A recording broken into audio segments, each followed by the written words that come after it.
Yeah,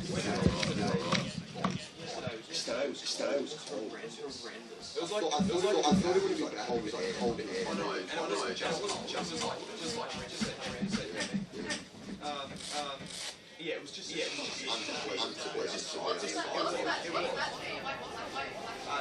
That is Croydon. What's Beaconsfield?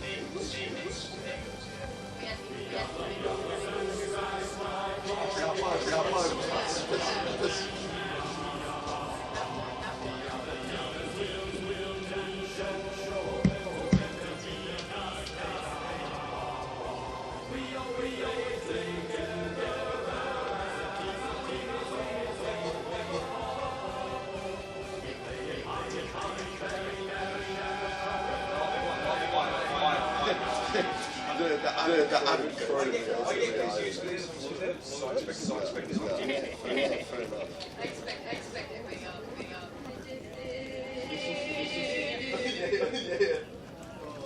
Sorry, Parker. Yeah, we were down. I was only 2 like 2 minutes of the week. Let's go back. I didn't try to. It's like I did it that many times. Yeah.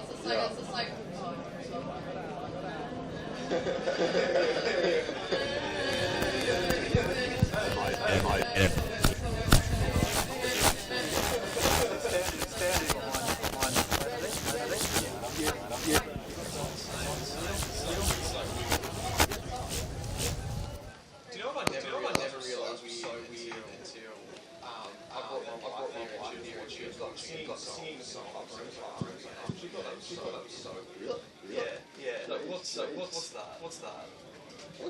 Yeah, I don't know. I feel like sometimes overdone. Because if you're like a top 3 team, then you beat the bottom team. Yeah. Into the club games. Let's go. Come on. Wait.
I just talk a lot to be in general. So I'm kind of like. I'm not meant to. No.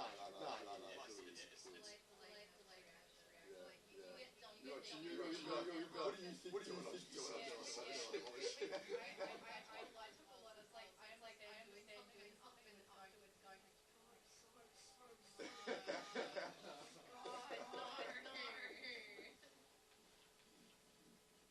If I start speaking too much, just slide it. Just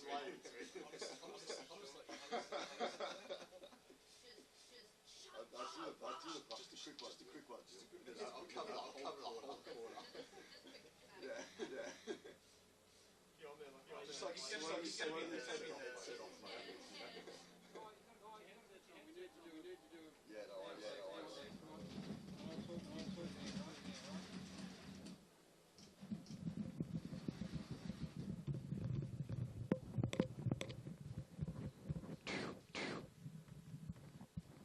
Testing. Oh, we're from Surrey. We're black and white. Do you reckon we sing along with whoever wins? We could. I don't know if you could look good though. Nah. Yep. Test. Yes. We gotcha.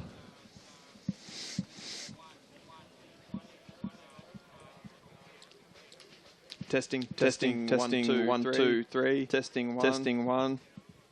This is headset number 1. Testing. 1, 2, 3. Testing.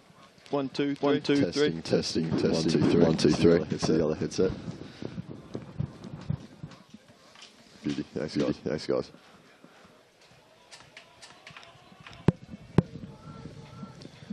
How many pedestrians today? 15. For them, we probably could, to be honest, if you wanted to. Looks like it. I went on the stream already. That's a good point. I was just thinking, because they put the stream up.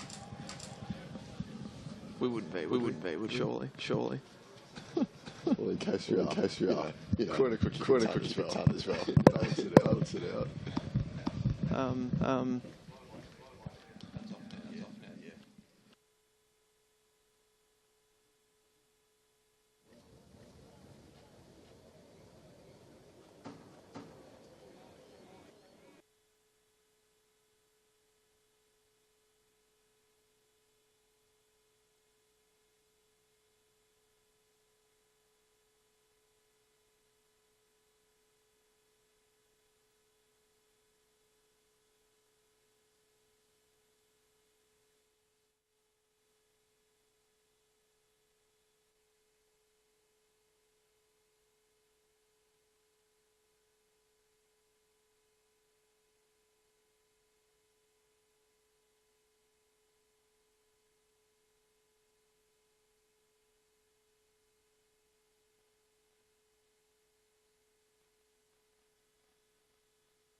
Highway.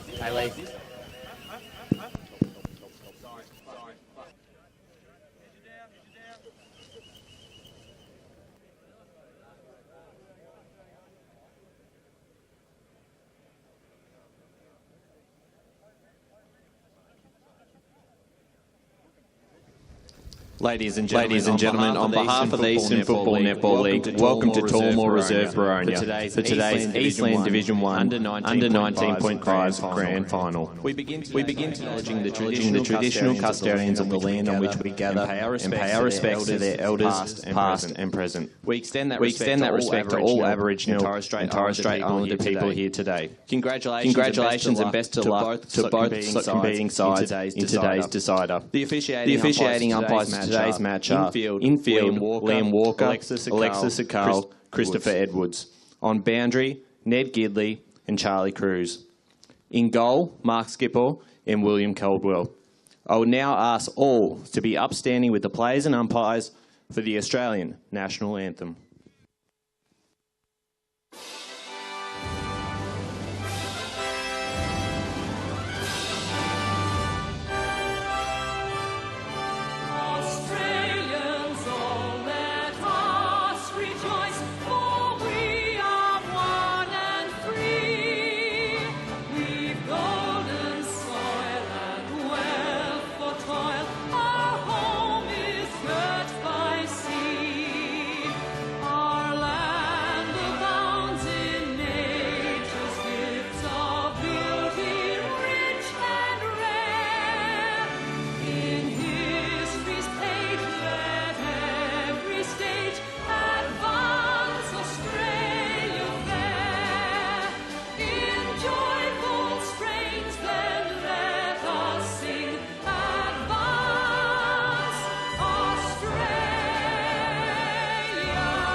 Best of luck to both teams.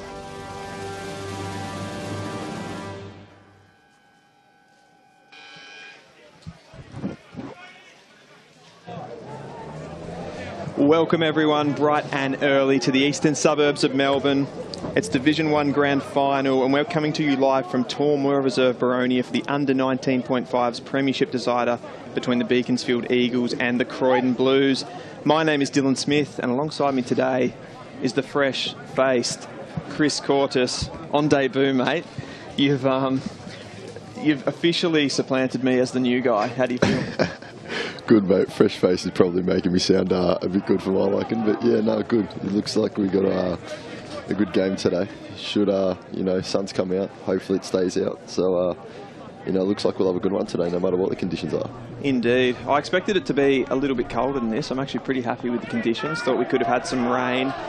Croydon, they've done this the hard way. They've come from 4th position on the ladder. They've won 3 knockout finals in a row, and they'll come in as underdogs today against a Beaconsfield side that's been pretty good all season, really. What are you expecting of today's game, Chris?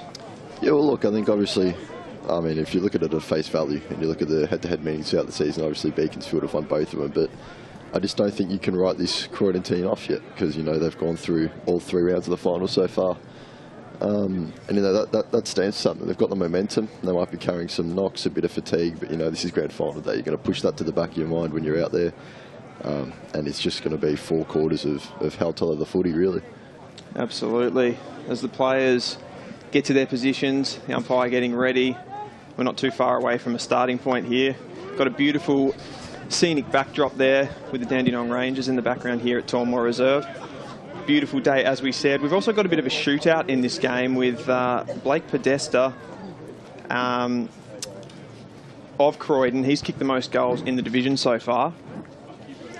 And he'll go up against his Beaconsfield compatriot there, who's another one in the making. Back to their head-to-head matches throughout the year. In round 3, Croydon 45 were defeated by Beaconsfield 9-8-62. Round 12, it was 67-9. As we get underway here, Chris, after you.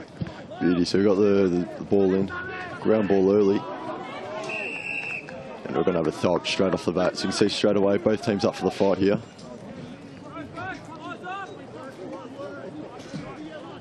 You got a ball back up, brought to ground level. Croydon have got hands in the footy. We'll have another throw in. Ball up, my apologies. So still looking for that first centre clearance here.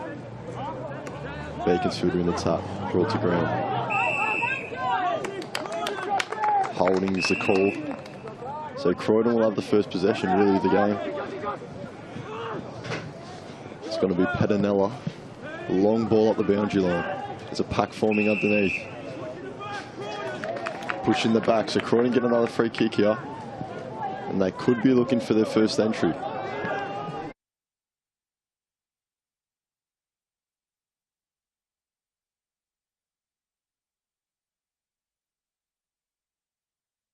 Dribble kick down the line.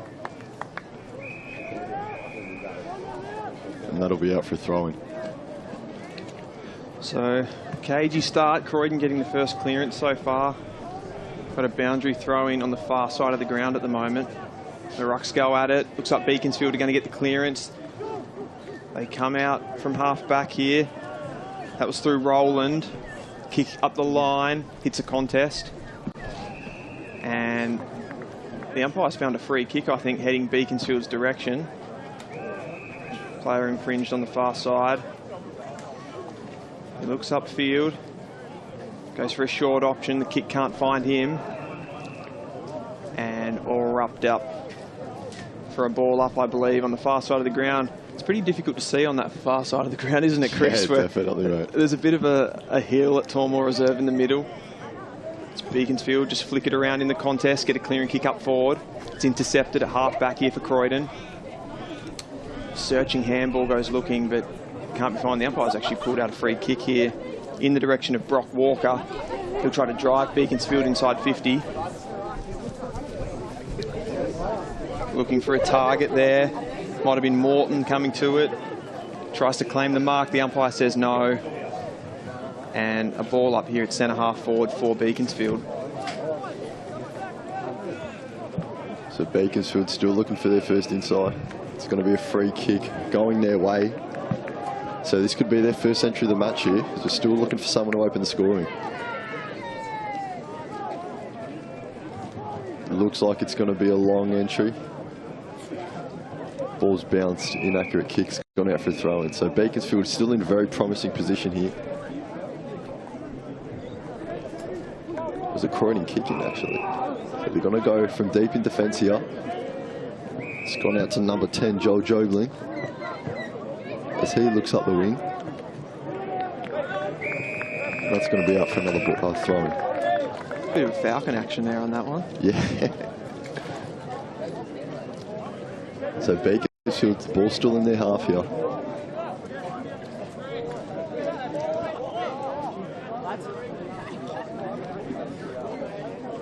Umpire's getting a few touches on the ball. Flicking it around. It's going to be a ball up deal. Yeah, I'm not sure Looks what's like going it, on at the yeah. moment, to be honest. The umpire's Bit of confusion there, but I think they've settled on the ball up. just letting everyone know he's boss. So there's boot to the footy there. It's not gone anywhere though, so it's ball still in the pack. It's going to be wrapped up. Both teams up for the challenge early. There was certainly a lot of ball ups here. No one really wants to give an inch. Not a lot of ball movement yet. We'll see if each team can work their way into the game.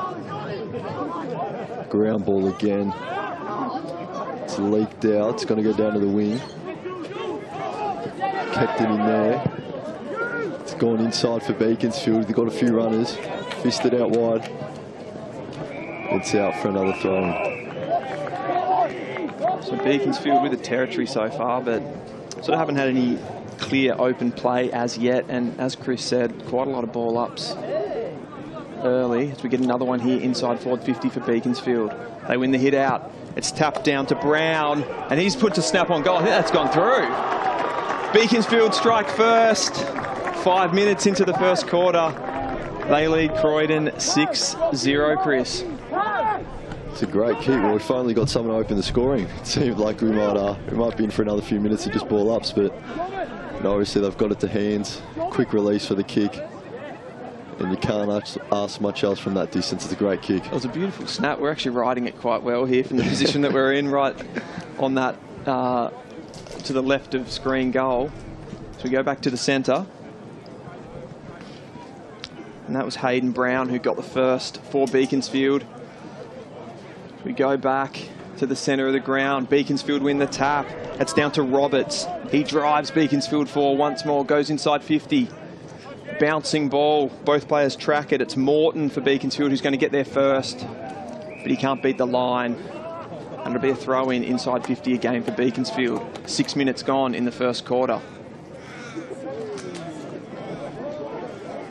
So the umpire's going to... I don't know if that was I think it was a ball up actually. Yeah, it might have been. Didn't throw that one in. Maybe there's not a boundary umpire over there. Who knows? Looks like it's going to be a ball up again, so you might be right. Yeah, they might be just throwing it up over there. So again, the Beaconsfield ruck there in Winterton wins out. Bit of a height advantage on his opponent. Beaconsfield flick the handball around. That one spills free, and the umpire calls holding the ball. So the pressure from Croydon good early as they look to exit half back. They're really relentless with keeping the ball on that far side of the ground so we can't see it. Absolutely loving it over there at Croydon. Goes up the line. Intercept mark attempted there from Beaconsfield. And the umpire's found a free kick going in the direction of Croydon. Nearly said South Croydon there, my apologies. as Croydon drive us forward. Looking for the forward target, comes off hands. And the umpire just says, I'm going to ball this one up. Yeah. Well, we're just outside the 50 for Croydon here, so we'll see if they can get something going and get on the board. 7 minutes gone in the first quarter. Cagey start to this one. Be another ball up. Just out on that far wing again, like Dylan said. They're loving keeping the footy down there at the moment. They really are. And there's been a free kick before the ball up even happened. I think it's gone to Beaconsfield's way, so they'll look to gain some territory here with a long ball up the wing. Few fly for it. It's come to ground. That'll be another ball up. So we're still yet to see any team really take control of this game and get some possessions going. Beaconsfield win the tap again. Croydon come away with it though. There's been an intercept though. A bit of scramble. Ball still out on that far wing. It's working its way towards Beacon's goal. But here come Croydon looking to clear it. There's been a free kick there, high contact, just as the Beaconsfield player went to pick up the ball. So it's going to go Marley Appleyard's way. He'll be looking for another big performance today as he kicks inside 50. And there's another ball up. Well, Beaconsfield will look to players like Marley Appleyard to get them over the line in this game. He's been brilliant all season as the ball up is again. It's gone out the back. It'll be Beaconsfield to pick it up. Appleyard again. There he is. 13 times in the best players, Appleyard. It's a good shout, Chris. That's something, isn't it? Great season from him this year. If only we could just get a runner out to him and just tell him to get the ball heading back over to broadcast side, it'd be fantastic. As we get another ball up. Quite a lot of stoppages in this one so far. 9 minutes gone in the first quarter. As Croydon look to strike back, get their first of the match. But Beaconsfield flick it around with hands. They go inside 50. The kick can't find its intended target there in Walker. I think it'll be out of bounds on the full free kick to Croydon. In the back line, they find a short option. That's Jacob Avery. Continuing to head out on that far side. He finds a short target. Looks upfield. Goes long down the wing. They've got a tool there. Can't mark. It's off hands. And it's actually been a mark over there for Croydon. Turns around, goes inside 50. Could have been a free kick to Croydon. Wasn't infringed. Umpire says nothing doing. Beaconsfield get the clearing kick out of defensive 50. Can't be marked. Socket off the ground, and eventually Beaconsfield do get that mark that they wanted at half back, and they're going to switch sides. They're going to bring it over to the broadcast side, I think, for the first time today. Finally, it's Hocking. Looks up, can't find a target. It's intercepted there by Atkinson from Croydon. He just finds a short target. They like to control the ball, Croydon. They go inside 50. Ball can't be marked. Well defended by Beaconsfield. The tackle's eventually laid at centre-half forward, and we'll have another ball up. Well, it looks early days that if Croydon are getting the ball into inside 50, it's going straight through Josh Pettinella. So we'll keep an eye on him. He's got the 2 entries so far. As Beaconsfield clear it again up that far wing. Ball's gone to ground, and Croydon will look to get it back in now. Got a nice lead in the mark there, just outside 50 on the far wing. And they'll look inside now. It's a shallow entry. It's a drop chest mark from Beaconsfield. The ball will come out, a few handballs strung together, but it's straight to a Croydon player. Kick smothered. That's great defensive work from both sides here. And it looks like Beaconsfield will come away with a big mongrel kick up the guts. It's come to ground. Straight up the middle. There's a bit of a pinball effect going on. No one can really get clean hands on the footy. And the umpire's seen high contact going Beaconsfield's way. So now Beaconsfield have a chance of their own to get some attacking footy going. Appleyard hits his target. Beaconsfield will look for an entry of their own here as they go deep. Pack forming underneath. There's a bit of push and shove going. Umpire says play on. Bit of a scramble on the far wing, and that'll be out of bounds. How have you seen it so far, Chris? Look, I think even though Beaconsfield have hit the scoreboard early, I think Croydon's structure and defence definitely for their rebound 50s, but even when they're pushed back has been something to look out for. I think they've done a good job so far, but it's just a matter of whether they can keep it going for the rest of this quarter. Indeed. As we get another ball up, still out on that far side. There's a magnet just pulling that ball to the far side of the ground. Rucks go at it again. It's Beaconsfield to get the tap. There's Croydon players at ground level. Semkins there. And another ball up. the weather's really coming out to play now, isn't it? It's under the sun there. It's a warmish day. Got that idyllic mountain scene in the background. Croydon ruck wins out. Beaconsfield ruck looking for a free kick, doesn't get it. And he does eventually. So Devonish to take the kick. Another good opportunity here for Beaconsfield. Might actually be going back for the set shot, is he? No, he's just going to go for the short option. It's a beautiful lead. And the mark taken by, I believe it's Roland. Again, it's on that far wing. It's hard to see, isn't it? It really is. So he'll line up for Beaconsfield's second goal here. He's quite deep in the pocket, so it would be something of a kick. He runs around.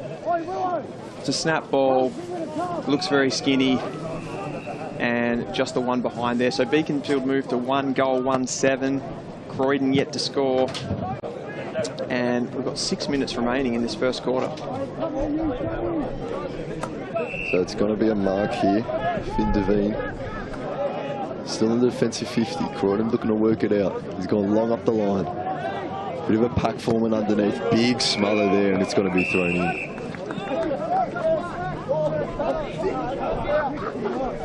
So still we're waiting to see a team really chain some possessions together from their defensive to attacking 50.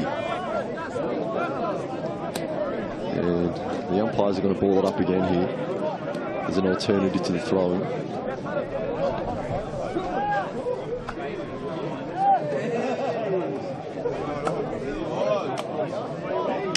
Croydon have the spare in defensive 50, but the ball up is on the wing.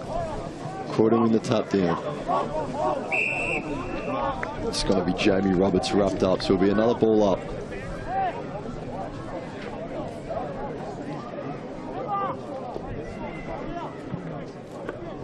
Big contest from the rucks. It's tapped back down.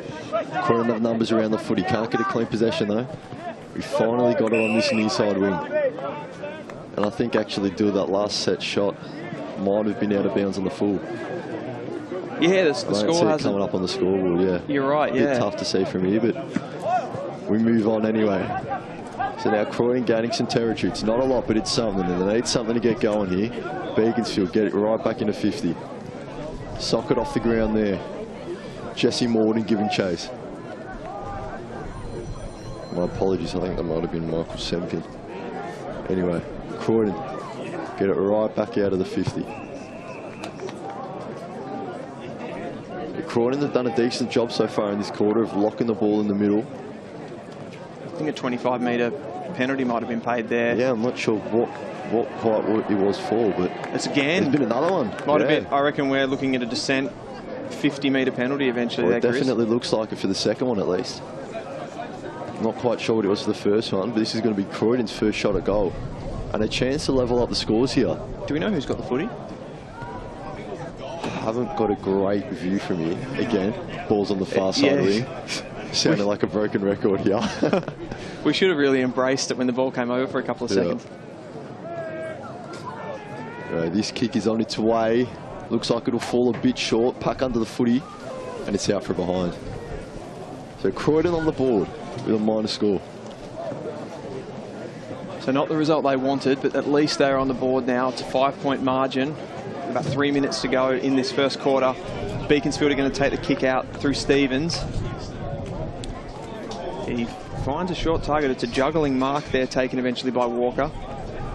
He flicks a handball out, and they go the corridor, and it looks like it's going to pay off. Roland.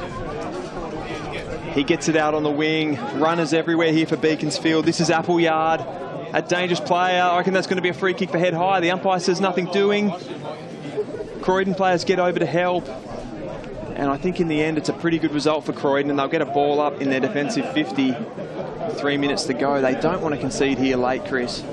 No, definitely not, but that's the first time we've actually seen a team go, or look to go the length of the pitch there. Yeah. Maintaining possession. It's a ball up in Beaconsfield's forwards 50. A decent portion of the match has been played here.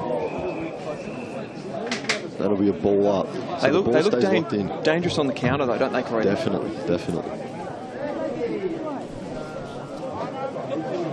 There'll be a ball up on the wing here. Croydon need to stay strong. It's just a 5-point game, but you get the feeling that the next goal could change each coach's quarter-time huddle. So the ball's out. It's going to go to Beaconsfield, actually. That's Lachlan Devonish. And if he chooses to take a shot here, he'll be looking to add to his tally of 22 goals this season so far. Shot's on its way. Might have been out on the full too. I think it was again. It's a Bermuda triangle over in that pocket. The ball. So a bit of inaccuracy early for Beaconsfield. Obviously they hit the scoreboard early, but that's 3 shots at goal for just a 1 goal 6 return. As Croydon will look to bring it out now. Long ball up the wing. Just under 2 minutes left to play. Beaconsfield will mark it, so it's going to come back with interest here, I think. Ball's going into forward 50. A couple high flyers. It's touched, the umpire said. So the grab wasn't bad itself, but someone got to it first, so we'll have a ball up. She tried to claim mark of the year there, and it's touched off the boot. Might feel a bit hard done by there, but nevertheless, the ball goes up. Beaconsfield ruck tries to bring it down. It's going to go Croydon's way. That's cleared by Gassara, and he finds a target. So we've got about 70 seconds here to get on the scoreboard again. It's smothered on the mark. Could be in a bit of strife here. He's dropped the ball. Umpire said play on. It's gone into the Beaconsfield 50. Only as far as a Croydon player though. That's a big barrel up the wing. Don't see many of those nowadays. Certainly don't. But you do see a lot of Marley Appleyard on the ball, and that's what he's done again. He's gotten it out to Stevens. He looks nice, controlled kick. Just at halfway, 40 seconds left in this quarter. Can we get another score? Ball's gone inside 50. Just dropped the mark there, spins past one. Beaconsfield have it on the wing. It's looking like a banana. It's out from behind. I'm just surprised it didn't go out on the full from that pocket once again. It's almost an identical position, eh? It is. So Croydon are going to bring this one back in from full back. They've only got to last about 15 seconds here. If they can just keep hold of the ball, they'll go in with a 6-point deficit. And I think, all things considered, they probably take that. Yep, definitely look like they're just playing for the end of the siren here. Absolutely, but the Beaconsfield player tries to mark, goes through fingers, just a couple of seconds to go. And there it is, there's the quarter time siren. So we've just had the 1 goal in this match so far. Beaconsfield lead Croydon, 1 goal, 1-7 to 1 behind. Goal kick is just Hayden Brown for Beaconsfield so far. We'll take a short break and come back with the second quarter action.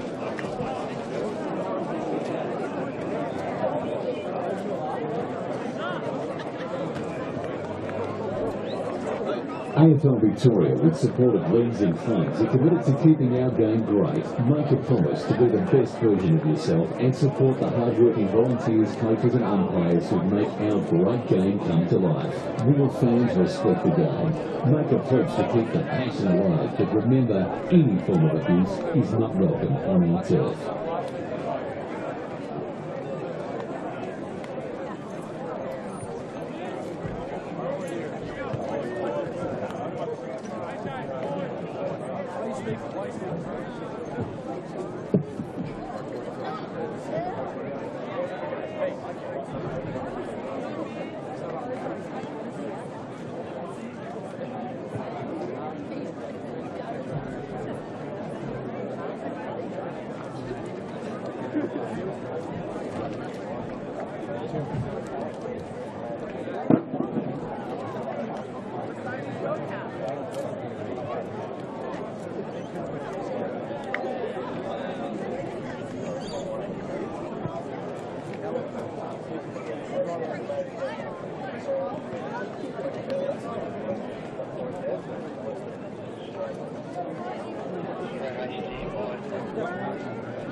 What the fuck's going on here? Hold that, hold that, hold that. Yep.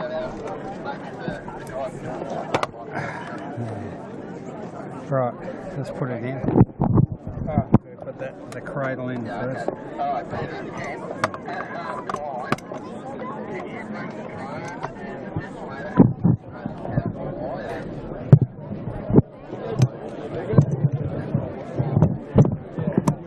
Look out, look out, look out.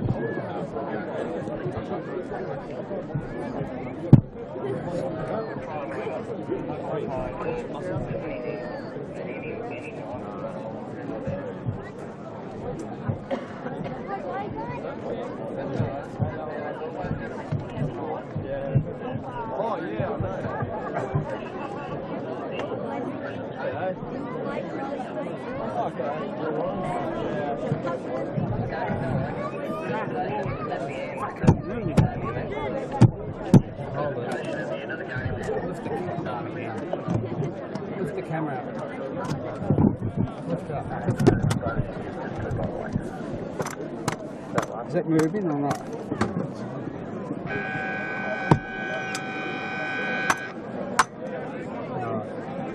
It's got water in it. No wonder it's been lifted up in the rain.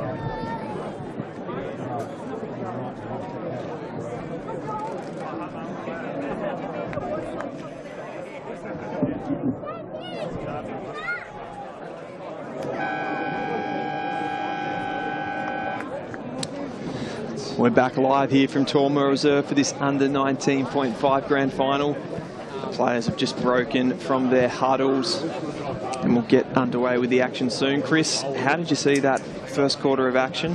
Yeah, well, look, we touched on it a fair bit there, but a lot of contested footy, a lot of ball ups, so neither team really wants to back off here. It was Beaconsfield, Hayden Brown with a single goal in that corner. But we'll look to see if we can get some more scores on the board here. The one player I'm really looking out for in this second quarter is Podesta from Croydon. I'm not sure if I don't know if he touched the footy in that quarter or not. We didn't really see him. Yeah, well, not a lot of clean entries for Croydon there, but anyway, we're off in the second quarter. Two rucks going at it again. There's been a good duel from them so far.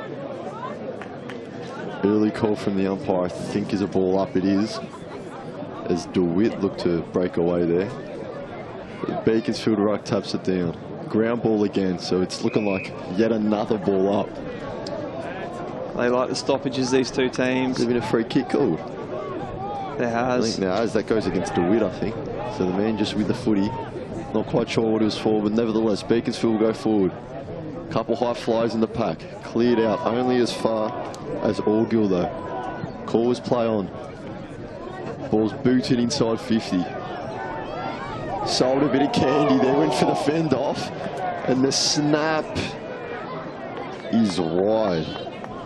That was number 16, Devonish. Yeah, got into his bag of tricks there, but maybe did just one too many. Absolutely, sold a bit of candy, just turned back into strife, and Croydon are going to get the defensive kick here, so They'll look up the wing. They're going to come out broadcast side, which is a rare occurrence in this game. If someone goes for the fly there, eventually the mark is taken. This one's by Dines from Croydon. It's a good strong mark. Just heads up the wing, looking for Campbell. Campbell can't mark. He's well spoiled there. Croydon will get the ground ball. The Beaconsfield tackle is laid, and we'll have a ball up. The ball just coming out this side for really the first time in the match. Two rucks go at it. Croydon get the tap down. The mids can't pick it up. In and under there is DeWitt. He's been everywhere so far in this game. Pemberton gets a handball out. Clearing kick goes forward. Contest forming. We've got Henry there. And on goal here, this could be a flying shot early. Oh. Touched on the line there by Devine. And Declan Campbell with the shot.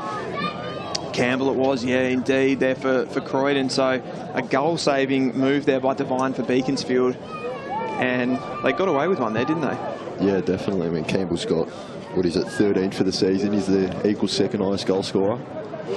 So he's looking to get his side going. But nevertheless, Beaconsfield will bring it out of 50. They play on. It's easy mark there on the wing for Gassara. There we've got plays lining up on the wing. He's going to opt to go into the middle. Dangerous kick. Bit of a high flyer there. Comes down a roll and he gets the handball off. Beaconsfield looking to change some handballs here. And there's a holding call. It's going to go to Beaconsfield. He felt like they were out there anyway, but it's still been called back for Ethan Winterton. And he's going to look to gain as much distance as possible. Ball's going to come to ground. Beaconsfield there again. They've definitely got a lot of ground ball so far this quarter. I know we're only, 3 minutes into it, but it looks like they're winning the second balls early. And he's an inside 50 because of it. Ball smothered out wide to the wing. Or a bit of a stumble. I think there's been an inadvertent boot to the head there. Yeah, he's copped one. He's down, actually, the Croydon player. Yeah, no malice in it whatsoever. Just a bit of an unfortunate occurrence as ground still might be a bit slippery. Atkinson. So Atkinson with the free kick here. He's going to be another player that's going to look to get as much distance as possible. Gee. Dines was flying there. He got on someone's back but couldn't bring the ball down. Good hard footy here. It's a great tackle by Patanella. He makes it stick. He's looking like the one Croydon player that could really have an impact in this game so far. As Beaconsfield get the tap down here, getting a lot more broadcast side action so far in this second quarter. I'm pleasantly surprised, Chris. Maybe that hurt us. They might have heard it. We did try and get a runner out to them just to say, bring it over this way, you know, you're on TV. As Beaconsfield, the player there crashes through the pack in Winterton. A really good start to this game. Orgle gets a handball out. Ball just bopping around in there. Croydon player there, Upton on hands and knees. He's eventually tackled by Burford, and we'll get a ball up pretty much back in the centre of the ground where we started. And rucks at it again. It's just bashed forward there by Familo. Clearing kick from Beaconsfield off the ground. I've really enjoyed using the corridor so far, have Beaconsfield on that transition. They apply some pressure here to Croydon, and another ball up inside the centre square. 5 minutes gone in this second quarter, and Beaconsfield lead by 6 points. Certainly a cagey affair so far. Winterton wins that hit out. And again, there's a Croydon player that's got ball in hand, but the Beaconsfield mids, they're really pressuring them in well there. So Winston gets a hit out once more. And once again, we'll have a ball up. So fourth time lucky. As Winston taps it down again. Croydon mids at the foot of it. Tackle laid there by Rowland. And we'll have a fifth ball up in the centre of the ground. Almost 6 minutes gone now, so the time's ticking away in the second quarter. Another tackle laid. This time it's a Croydon player laying the tackle. Ball is just locked in those contests, isn't it, Dill? It really is. I think it's potentially a bit of a plan of Croydon there just to stop that run of Beaconsfield. They look pretty strong on the outside. They'll get it to the outside here, Beaconsfield. player there winning it on the inside, getting it out, but the tackling is so strong from Croydon. You think something's got to give in this game eventually. Free kick's going to be taken here by Beaconsfield. This one's Brown. We go inside 50. Looks for a leading target, and he's hit someone up. That's a beautiful kick. I think that's Winter. Oh, it's Devonish, is it? I think so, yep, number 16. So Devonish will line up for goal here. I reckon he's only 20 metres out. There's a little bit of an angle. So he's not going to have a huge area to aim at here. But this would give Beaconsfield a 2-goal lead. He comes in.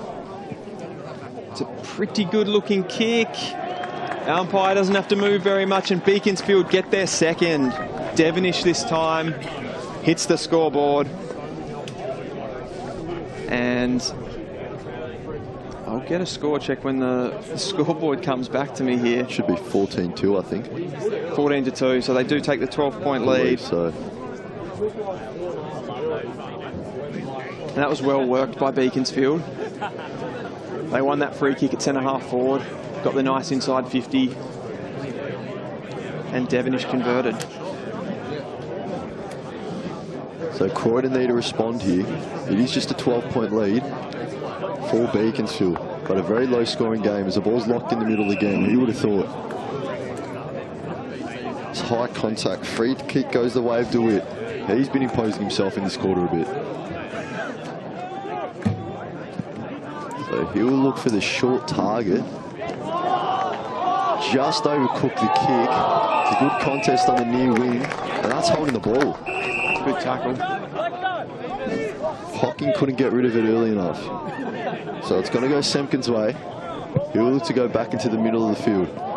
Just got a hand on it there. Smothered kick. Here's Pettinella. Oh, ball's gone through hands there. Might still be a bit slippery out there. It's hard to see from where we are, but just a few stumbles, a few fumbles. It's not looking like any clean footy out there again. It's been an incident just on the ball there, and the free kick's going to be reversed. So it was originally Croydon, but a bit of a bump there while the Beaconsfield player was on the ground, and now Beaconsfield take possession. It's a big price to pay for Croydon there. Not something they look like they can afford at this stage either, do. Absolutely, they're still yet to kick a goal in this match, halfway through the second quarter. They really need to strike, I think just for the confidence of it too. Yeah, definitely. I feel like a goal here for Croydon would really get them up and running. As the umpire brings us back in again, the two rucks go out. It's the Beaconsfield ruck that wins out. Beaconsfield head inside 50. Plenty of Croydon players at the foot of it, and I reckon they'll be able to get this ball over the line and out of danger. It was Declan Finch tracking it there for Croydon. And their back six has held up pretty well, just conceding the 2 goals, but they haven't got a lot going forward of centre at this stage, Croydon. So they, as Chris said, they need to hit the scoreboard. It's taken out of the ruck by Beaconsfield, a flying shot at goal. It's collected by Atkinson, and he just gets it over the line. So Beaconsfield will move to 2 goals, 3-15. Just one thing I've noticed there, Joe Jobling looking to come back onto the pitch off the interchange. He's leading Croydon for best on votes this year, so we'll see if he can make an impact in this game. A handy player to get back on the field, certainly, as Croydon win themselves a free kick on the outer wing. They need to get this ball inside 50. Plenty of Beaconsfield players sprinting back there. A big collision on the outer wing. And eventually the ball goes out of bounds. 10 minutes gone in the second quarter. Beaconsfield have 6 interchanges lined up. Yeah, they do. So it might give you a hint that maybe they're not satisfied with how this quarter's gone so far for them, despite hitting the scoreboard another few times. They look pretty keen to get back on the field, those boys, don't they? Yeah, definitely. So it'll be far side again on the wing. Umpire to ball it up. Oh, big win there from Williamson in the ruck. It almost looked like he copped a boot to the sternum, but I think the umpire's seen the exact same thing that we have here. So it's going to be Williamson with the ball.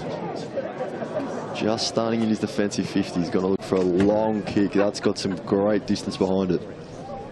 Ball spills out the back to Roland. Looks to pick it up, gets booed on ball where that's gone out of the full.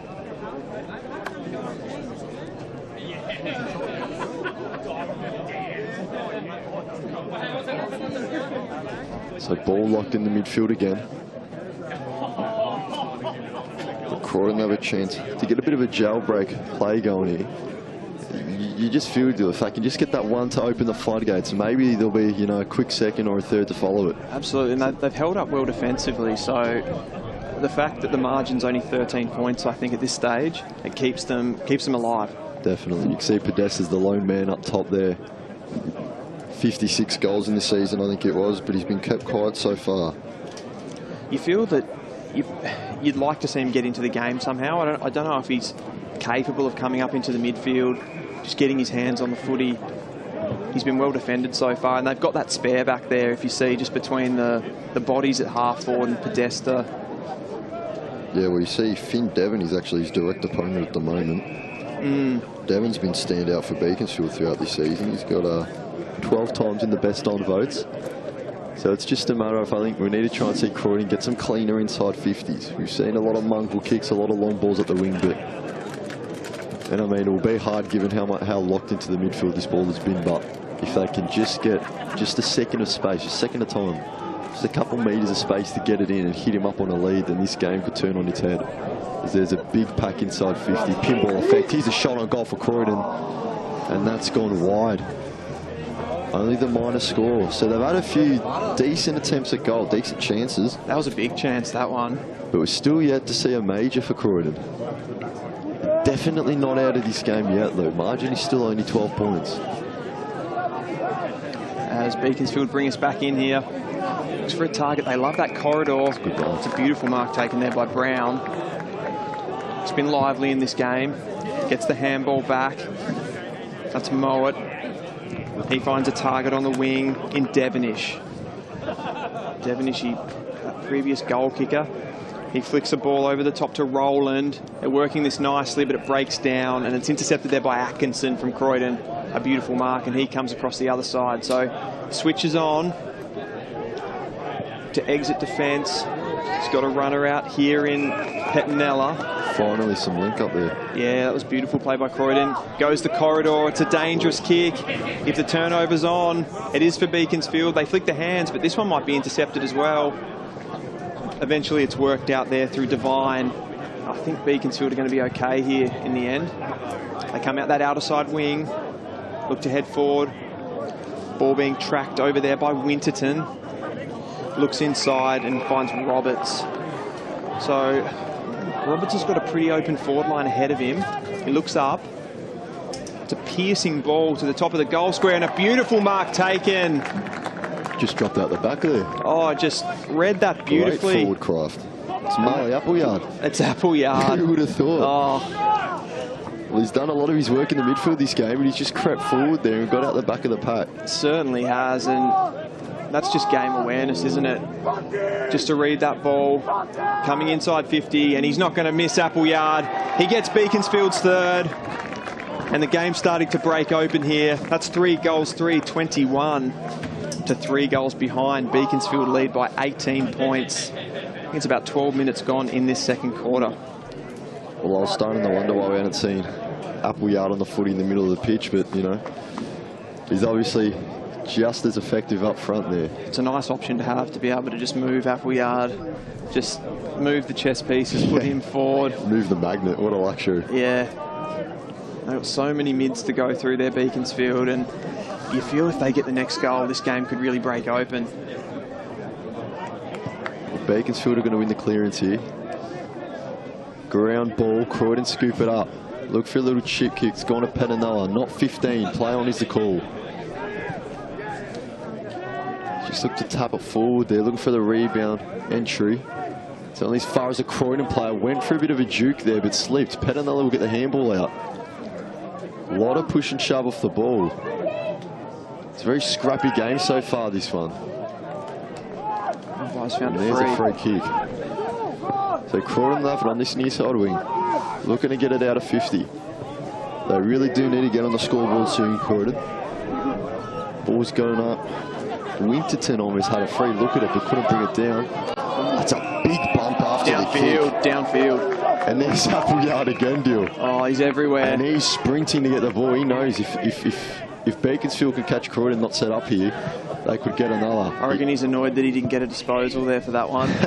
Got taken from him. Well, he got boot on ball really quickly there, and you could see, given the downhill kick, the downhill free kick, but the ball's back out here.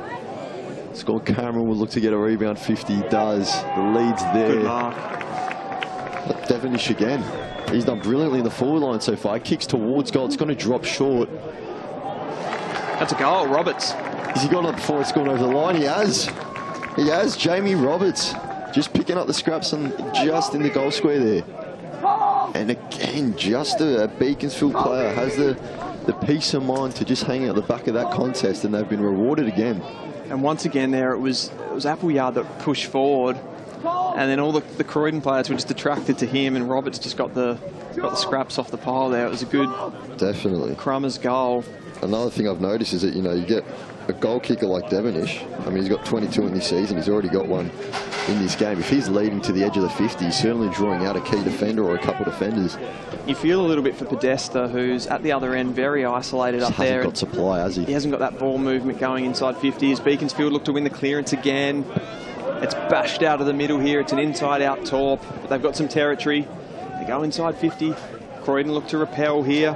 Down there is Morton for Beaconsfield, but charging inside here is number 17, who we don't actually have on our team sheet. So if anyone wants to bring that information to me, that would be lovely. Number 17 for Beaconsfield.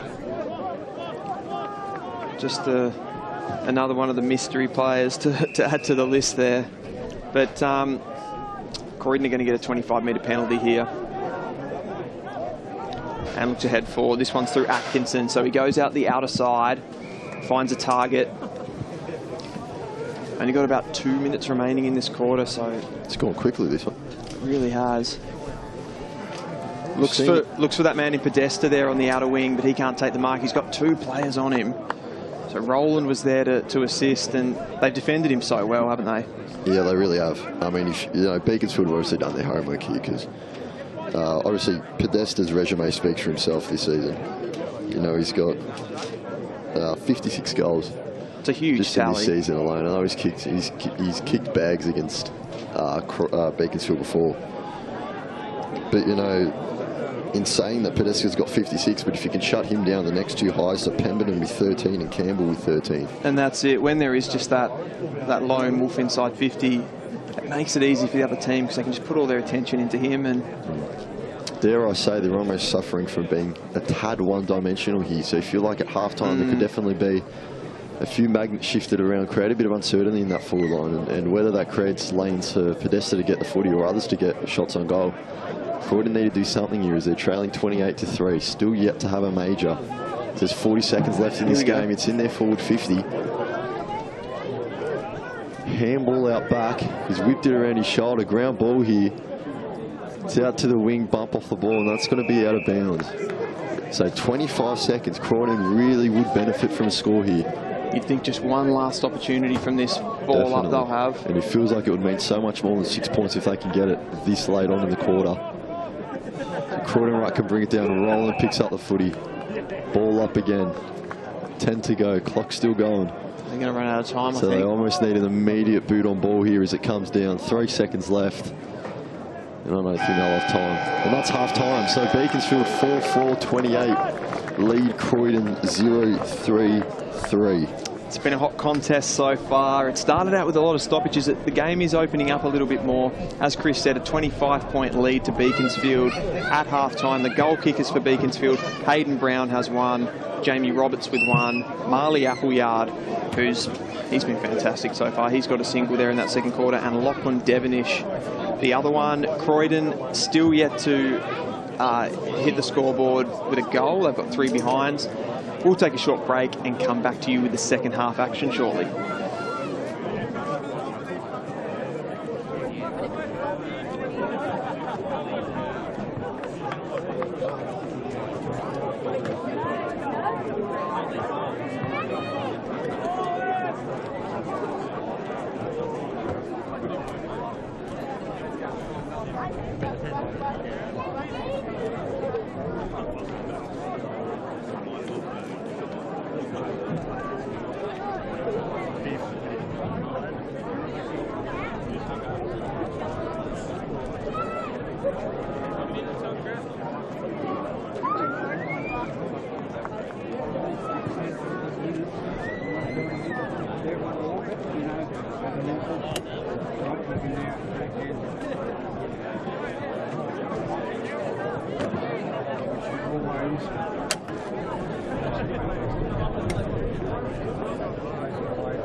AFL Victoria, with the support of leagues and clubs, are committed to keeping our game great, and we are strong in our stance that any form of abuse across football at all levels is not tolerated. Any form of abuse is not welcome on our turf. We are encouraging all spectators not to confuse their anger with passion. We're all here for the same reason, for the love of Australia's favourite game. We want supporters, parents and players to make a promise to be the best versions of themselves and to support the hard-working volunteers, coaches and umpires who make our great game come to life every week on local grounds across our great state.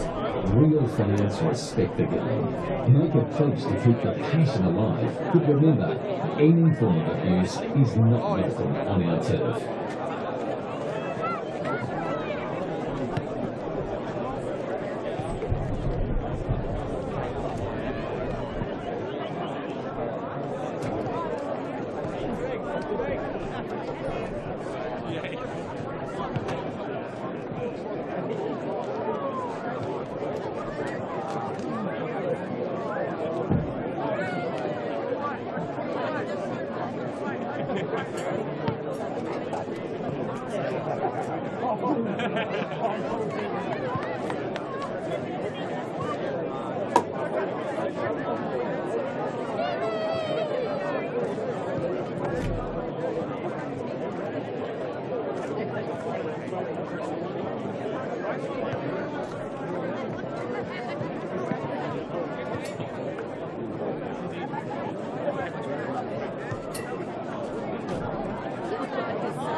Going over there, you can zoom in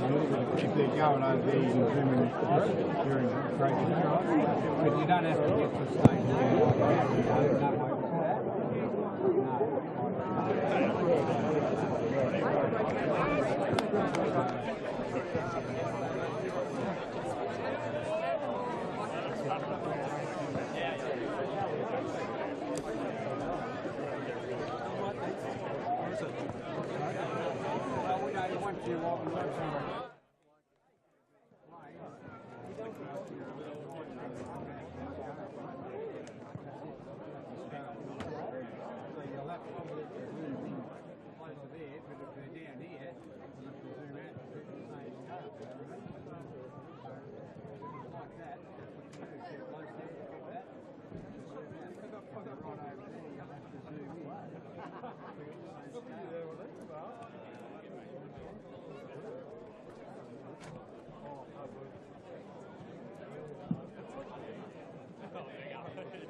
All right, everyone, we are back just before the start of this second half.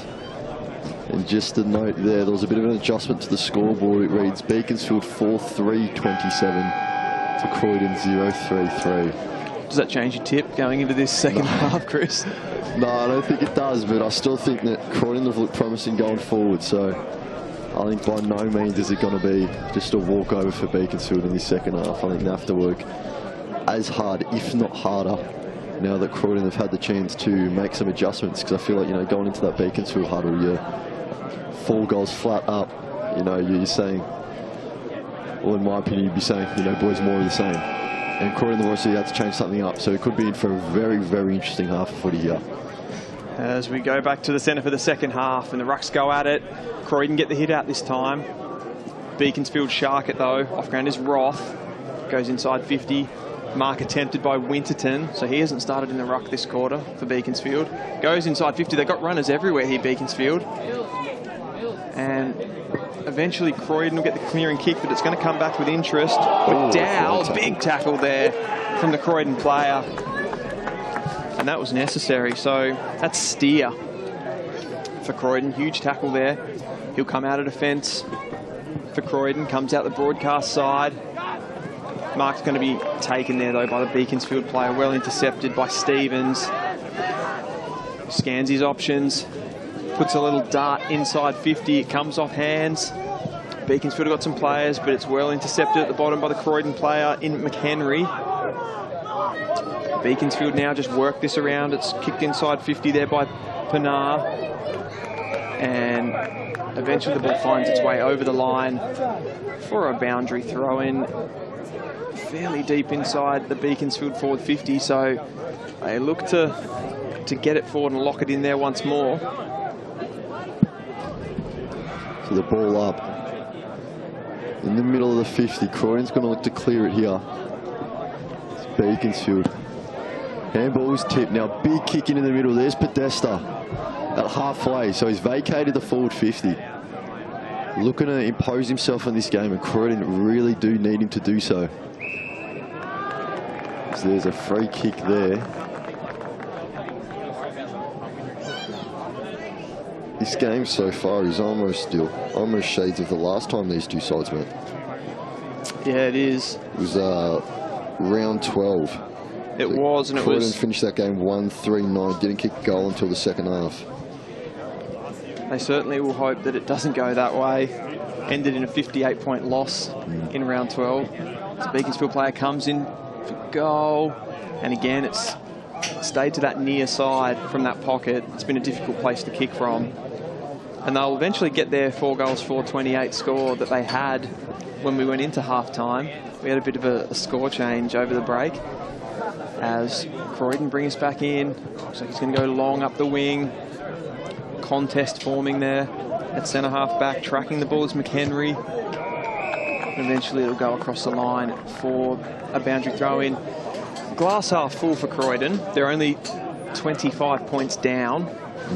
So they certainly can work their way back into this game, but they're going to have to start kicking some goals. I feel like they just need that final ball, that final killer pass inside. They do. They've got to make some moves. This ball's coming back inside 50 through Mowat, and he finds a target. Roland. It's a beautiful kick to Roland there. And he'll go back. He's already had one shot from that side of the ground. It's a lot closer to the boundary line though, so we'll see if this outcome's any different. He's been dangerous, hasn't he, Roland? He has. Always seems to be around the footy, this guy. Comes in, he likes the distance. He's in that dirty pocket though, isn't he? Kicks on its way. Looks like it's going to drop short. Might have been wide anyway. And that's going to be cleared through Avery. And Avery will get it back here. Looks up the wing. Jodin just had it touched out of his hands there. So it looked promising from Croydon for a second, but they just need to get that link up going through the middle of the pitch. So it's going to be balled up. It'll be tapped down. Ball straight back inside 50. It's got a lot of height on it. Comes down, rolling near it again. Avery there. Both go to ground. And that will be out of bounds. So we'll have another boundary throw in inside Beaconsfield's forward 50. Certainly had a plan here to take the territory and lock it inside forward 50. Umpires found a free kick there. I think it's going Beaconsfield's way, so it's going to be another shot on goal. This time for that man Winterton. Liam Treby's ruck opponent gave that one away. Yeah, he's been a handful, has Winterton. Got a decent height advantage there. We'll follow this kick pretty closely from the commentary box here. He comes in. Right footer. I think he's going to go across the face there. Doesn't seem to matter where they kick from. The ball ends up on that far side. To the left of the goal zone. Yeah, exactly. So Croydon look to bring us back in again. 5 minutes gone in this third quarter. They're going to have to start propelling forward here. The mark taken in the back pocket by Declan Campbell. It's out to the wing. It's going to come back through that man in Winterton again. Everywhere in this quarter. Top of the goal square. There's a bump on. I think the umpires found a free kick going Croydon's way. And the free kick to be taken by Campbell. Appleyard back on the pitch now. Back on the ground. That's not good news for Croydon. As they exit the fence. Winterton's underneath this one. He can't take the mark. Comes off hands. Umpires found another free kick here. And it's Winterton again. Podesta's contact did seem a bit late there, I think. So Winterton, I'd love to have a disposal count on him this quarter. Running hot, puts it into the hot zone, and a mark taken, intercepted by Croydon, by Jobling. He comes out the other side to Upton, as they just look to control the footy for the moment, Croydon. Slips as he kicks. Winterton comes over to take another one.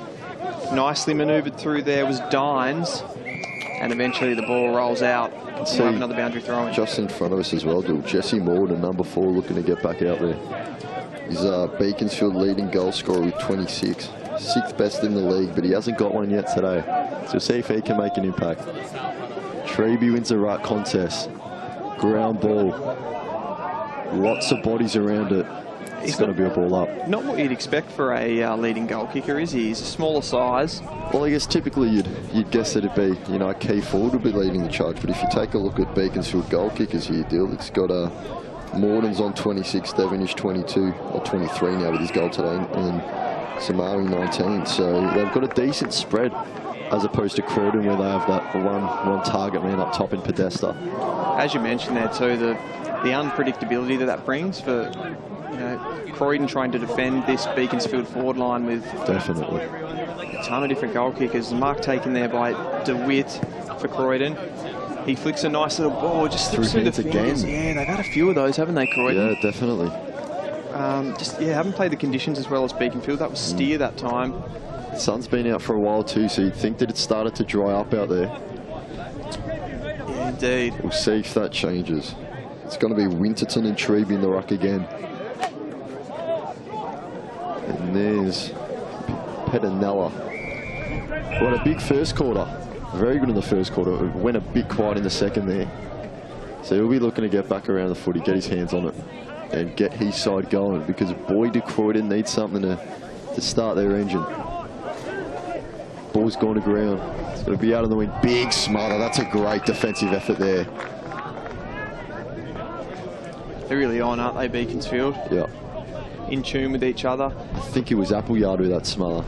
So you can get it done on both sides of the footy, Dill. Yeah, if he's doing those sorts of things. Terrific diving effort. And you know what he can do offensively. So the umpire's going to ball this one up. None of the rucks go up for that one. Croydon eventually win out. They flick a handball, but Beaconsfield... Double tie here. Yeah, high tackle, free kick there, going in the direction of Roth for Beaconsfield, and a descent. Wow. Descent free kick there. I'm not sure if that free kick was on Pemberton or on Jobling there. They were both very close to the footy. It's a right kick right into the man on the mark. Here come Croydon. Bit of a slip there. It's cost him. He had Jobling free, but not anymore. Ball's gone to ground. Jobling putting a lot into that tackle and tightened the ball. Fair enough. It wasn't Jobling, my apologies. That was Riley Steer. And he's gotten it out onto the wing now, inside 50. Where's Podesta? He's leading, but he's at the back of the pack. Ball hits the deck. Socket out left. 66, Jalen Ross is near the footy. But Beaconsfield will look to pick it up. It's fumbled and it's out. Will this be called deliberate?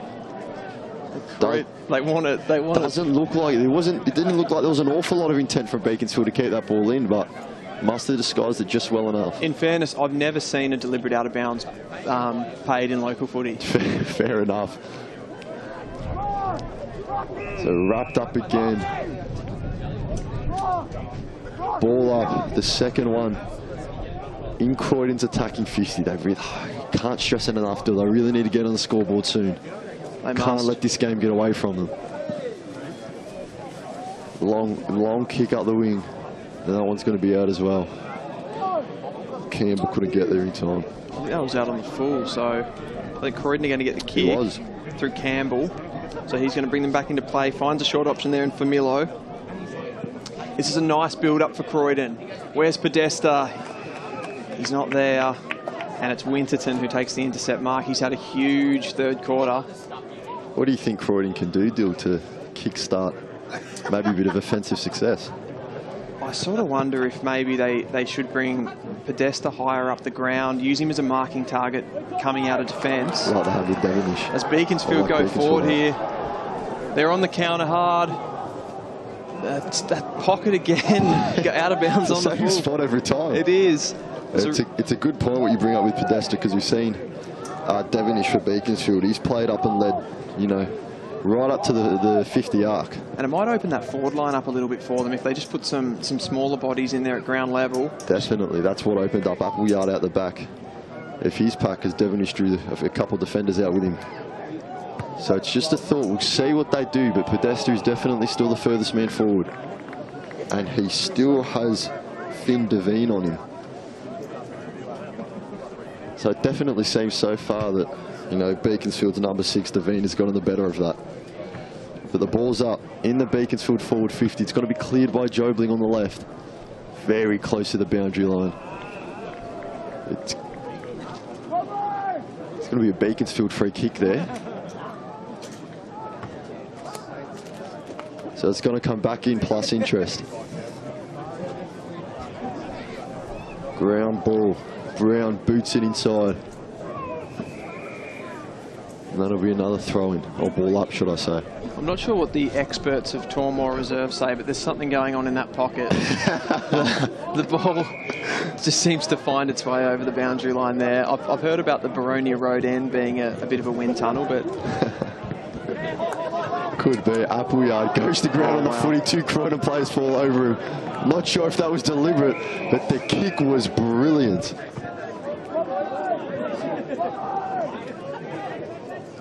Oh, it's a free kick being paid off the ball. That's going in the direction of McNeil. I misspoke there. The kick wasn't too good because it fell right into the hands of Pope Pemberton.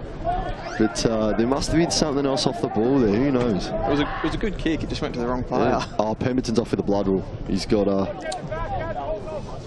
blood. Looks like a nosebleed there. Might have copped some contact. Who knows? But yeah, so Appleyard certainly looked good leading into the kick, but then the turnover. Pemberton off with a blood rule. And the ball's now found itself to Farmillo. He will look to go long. High footy, people under it. McHenry might have been held, it doesn't matter. They're out now. Steer got a bit of contact after the handball. But that ball will go out near side wing. So it's back in Croydon's 50. Podesta still deep there for Croydon. You feel he's got to get into this contest somehow. It's Winterton. He's pushed out. He'll get another free kick here, Winterton. Oh, Roland. Bit of a swing there. Nothing's been called, but definitely a bit of aggression showing there. And you almost feel, Deal, for Croydon, you know, they need Podesta to start firing, but they really need anyone up there, just someone to have a moment of individual brilliance and say, you know, lads, let's go, pick it up, you know. We're still in this. They've got to get a bit of ball movement going. They flick the handball around here. The pressure's really good from Beaconsfield. Out comes Semkin. He puts a driving ball up, and it's a great mark taken there by Dines. He's got runners out everywhere here. This is a really good opportunity. Heads in the direction of Podesta, but the kick favours the Beaconsfield forward. Did a really good job there. There's Dines, and they've got a mark inside 50. McHenry. Really good opportunity for Croydon here. And this is really the first kind of clear goal-kicking opportunity that Croydon have had. There's been a lot of quick shots they fired off but missed, but... That time it was off the transition and just caught Beaconsfield out a little bit. You saw in defensive 50 just on the arc. You know, Beaconsfield swarmed that one Croydon player, and he got the handball out. I think it was to Semkin, and they went from there. This is a massive understatement, but they need this goal. Yeah. Comes in, McHenry. Oh, I think he's just sliced it. Side of the boot. Yeah. It's a big miss. It was a tough angle, but he's not happy with that. No, he didn't kick through it, and fourth behind added to the scoreboard for Croydon. It's there though, Dill. You can see it. They've got an outlet to go. Certainly. Here go Beaconsfield. Rappel off half back here. Mark taken on the outer wing. Drives the ball down the line. He's looking for Winterton. He's not going to get there though. And I think the umpire's signalling a Croydon kick there. So whether he paid a free kick or it was out of bounds on the full, I'm not too sure. They come back inside. Atkinson's taken the mark. I think Pemberton's back out there as well, Dill, after that blood rule. He's got that all sorted out. Back in the fold. This is where Croydon just start to break down a little bit when Beaconsfield can push the numbers back. They're better on the turnover when they catch them out on the break. Definitely. Beaconsfield have won the ball back here. Drive the ball up the wing. It's punched over the line. Eventually there by Devonish, I think it was, for Beaconsfield. may have been a bit premature in calling that. I'm not sure if Pemberton's back out there yet. It's definitely a big player for Croydon. They want him back out there as soon as possible. 100%. It's Winterton here. Gets the hit out, but the Croydon mid shark it. It's off hands. Croydon just bash it forward. Beaconsfield, as they have all day, they've got that man just sitting in the hole. This time Curtis Stevens. Looks in field, wants the switch. Finds Jasara. Jasara comes wider again. This is Burford. Working it nicely here, and they've got the overlap. Cameron. It's good ball movement. Yeah, it is. Just a bit of keeping us off. Commentator's curse. The commentator's curse as Atkinson drives forward for Croydon. They've got a player out there. I think it's Dines. He's really well tackled, though. Fantastic defence from Beaconsfield. And once again... Gee, next time Beaconsfield have it, I might just keep my mouth closed. Yeah. It's not great for me, but anyway. Put the mods on him for sure. The ball up in Croydon's attacking 50, just on the arc. Big fist forward. Podesta's there. It looks like Devine's going to pick it up. They're going to go back into the middle. It's nice and clean footy there. Big muggle kick in the middle. And there's Winterton, which we spoke about before, but he really is having a big impact on this game. And they've got some run and gun now here. Ball into the 50. Looks like it's just running out. Couldn't quite find a target. They haven't had that final kick, Beaconsfield, this quarter, have they? No, it was Pavanello there. Took the mark and went straight away, but really just couldn't get the footy to anyone. And that ball must have been deemed to hit the ground because it's still going. Advantage is paid. Here's Avery looking long down the line. 1v1 contest underneath the footy. Great mark. That's a great mark. Stood up tall. Oh, a bit of a hospital ball there. It's come away through Tsukatos. Now the ball's in this near side wing. Looks like it's going to be steered. Ducked between two. Now they're looking at the line. Kick was a bit shanked. Oh, and it's helped out of bounds. Chief, lovely stuff from Riley Steer there. Oh, it's a Beaconsfield free kick. It's going in the direction of Curtis Stevens. These are really starting to cost Croydon, you feel. You know, each time they get in 50, they've not been able to get much output, but you need to start thinking about, well, not even thinking, you need to start maximising your efforts. You give that free kick away and it's just an easy out for Beaconsfield, and they get a mark there as well. Definitely. Through Burford, he goes up the line. Winterton's there to graze intercept mark.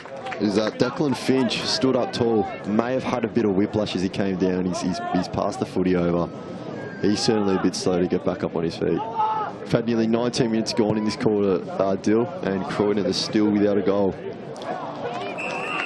It's another big mark. That's Mowat again. Mowat. Stood up tall a couple of times now in the last few minutes, but his kick goes straight to Padanella. And now Croydon need to get something. They need to get something before this grand final gets out of hand. Here we go. It's a kick, great smother.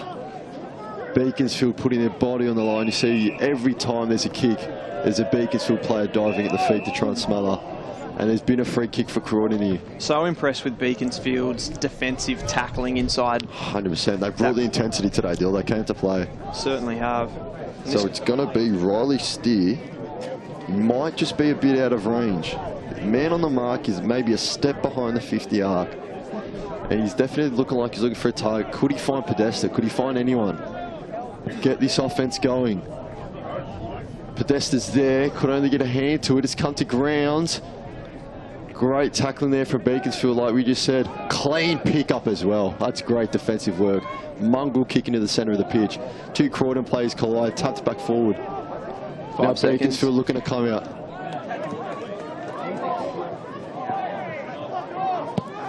And Semkin's kick. It's going to be a downhill free kick. They switched the clocks around, Dill, actually. We're counting down in the first half, now we're counting up. Just noticed that, actually, and we've gone over the 20-minute mark. So there might be a bit more. Kick goes, oh. Gee, the ball stayed in there miraculously, but now it goes out. Still weird, you know. That's just one of those, you know, you work so hard to get in the forward 50. And nothing against Stewart. He's played a great game so far, but just, you know, kicking it to the man on the mark. So Croydon, they might have one last chance here to hit the scoreboard. Rucks go at it inside forward 50. They've got runners at ground level here to Croydon. Picked up there by DeWitt again. He's tackled. And the umpire says, I'm going to ball it up again. Bit of a scrap around the ball there. There's a bit going on there. I almost sense that the frustration's starting to creep into the game. And that's third quarter time as the siren goes. Beaconsfield 4-5-29. Croydon 0-4-4. So Beaconsfield with 2 minors in that quarter and Croydon with 1. Definitely not a high-scoring game, Dill. Certainly isn't, but the fact that it is a low-scoring game does mean that the door is still open for Croydon. I'll just read off the goal kickers quickly. So for Beaconsfield, Hayden Brown with 1, Jamie Roberts with 1, Marley Appleyard with 1, and Lachlan Devonish with the other. Croydon obviously yet to score, but they have those 4 behinds. We'll take a short break here and be back with the final quarter action. Who is going to win this under 19.5 grand final? We'll see you soon. AFL Victoria, with the support of Leagues and Clubs, are committed to keeping our game great, and we are strong in our stance that any form of abuse across football at all levels is not tolerated. Any form of abuse is not welcome on our turf. We are encouraging all spectators not to confuse their anger with passion. We're all here for the same reason, for the love of Australia's favourite game. We want supporters, parents and players to make a promise to be the best versions of themselves and to support the hard-working volunteers, coaches and umpires who make our great game come to life every week on local grounds across our great state. Real fans respect the game. Make a pledge to keep the passion alive, but remember, any form of abuse is not welcome on our turf.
Welcome back to the Division 1 under 19.5 grand final here at Tormore Reserve. We've got Beaconsfield 4 goals, 5-29 to Croydon, yet to kick a goal but with 4 behind, so it's a 25-point lead to Beaconsfield. They've been fantastic all day so far. They've got one more quarter to go to see this game out, Chris. Now, talk us through the first 3 quarters. How have you seen the game? Yeah, well, look, obviously, first quarter was all tied up. Tons of ball ups across the ground. It's very contested, wasn't it? Definitely, but Beaconsfield have kind of, you know, when they get in the 50, they've got shots off. They've made their entries count, and you can't really say the same for Croydon. A few times they've gone in 50, given away free kicks, had free kicks for first, kick into the man of the mark. So they're slightly shooting themselves in the foot a bit here. The game is still open for anyone to grab. It's only 25 points, but just something it's a bit interesting to think about. Both leading goal kickers for either team are still goalless. So that's Jesse Morden for Beaconsfield, yet to get on the score sheet. And obviously, as we've touched on throughout this game, Blake Podesta has been kept silent from Finn Devine. Who have you liked so far from both teams? Devonish, Winterton and Appleyard from Beaconsfield have definitely been the standout players for me, doing their jobs around the ground. And I think Jobling and Pettinello have been everywhere for Croydon. So we get back underway here in the final term. Croydon get the first clearance, but it doesn't really go anywhere. There's a mark taken from the Beaconsfield player. It's nothing doing. Devonish picks it up at ground level, and eventually Beaconsfield will get out of danger. A nice mark taken there by Stevens. Goes corridor side back into Devonish. Now I'll just slow things down for the moment. Happy to take possession early here. He's got a runner out wide. Flicks it to Pavanella. Just assesses his options. Looks up, drives the ball inside 50, and a beautiful intercept mark taken there by McNoll. Puts a long ball up. Hope someone can win the contest. It's punched out. Beaconsfield have all the numbers. Snap kick into the corridor. Here's Atkinson for Croydon. Just swings it on the boot. But Beaconsfield again have the numbers. Mowatt's dragged down, and he's going to get a free. Oh, he's actually given it to Croydon. He's given holding the ball. This could be Croydon's first goal. Comes inside. He's got it. Finally. That's Jobling. And Croydon strike. They couldn't, could they, Chris? Yeah, you would have ruled him out. Yeah, would you? That is brilliant stuff there. Just bursting through the middle. Joel Jobling leading Croydon in best on votes this season. And if you need a man to step up, who better? So Croydon finally on the board. I've got to admit, I thought Connor Mowat was going to get the free kick. I thought he'd been dragged down, but the umpire must have called ball. So Croydon get that one. They're off the mark finally. And it almost seems weird looking at the scoreboard with how little Croydon have scored, but it's only 19. I know. It's only 19 as the ball's up. Big ruck contest in there. Croydon looking to win another clearance. Get out, do they? Handball's out. Pettinello around the ball. Can't quite pick it up. Beaconsfield get it back going their way. Just got boot to ball. Who's Roland who will pick it up.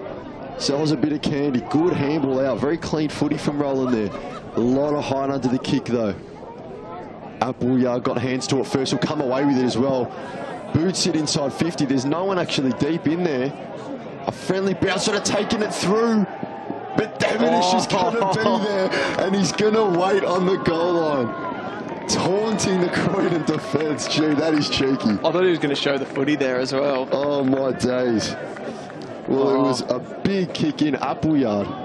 What a showman. Got hands to the footy first, dropped the mark, but got right back on it and just sent it inside 50. And, you know, obviously Croydon are trying to take this game on. They're trying to play proactive footy. I mean, that just shows the might of Beaconsfield, really, that Croydon kicked their first goal. There was a bit of excitement around the place, and they just went, nah. Straight back. Straight back, exactly. Obviously Croydon a bit short-staffed in the defence because they're trying to chase the game, and then Devonish just He almost stopped for long enough that I thought a free kick had been called, Dill. Indeed. Here's Winterton for Beaconsfield. He's going to try and pick this one up. He does really well. Breaks through. It's a handball to the outside. Beaconsfield look to go forward again. Ball, that's downhill, yep. Downfield free kick to Beaconsfield. That's the last thing Croydon need. I think that was... Oh, here's that. He gave it away. They've got numbers everywhere here, Beaconsfield. This is Roberts. Breaks a tackle. Flying shot at goal. Oh, gee, the bounce didn't favour the man down back. So deep. I think it might have been Appleyard there again. And it's going to be a Croydon kick. So, come back inside. They've just got to take it on at this point. Pettinella goes on the outer side.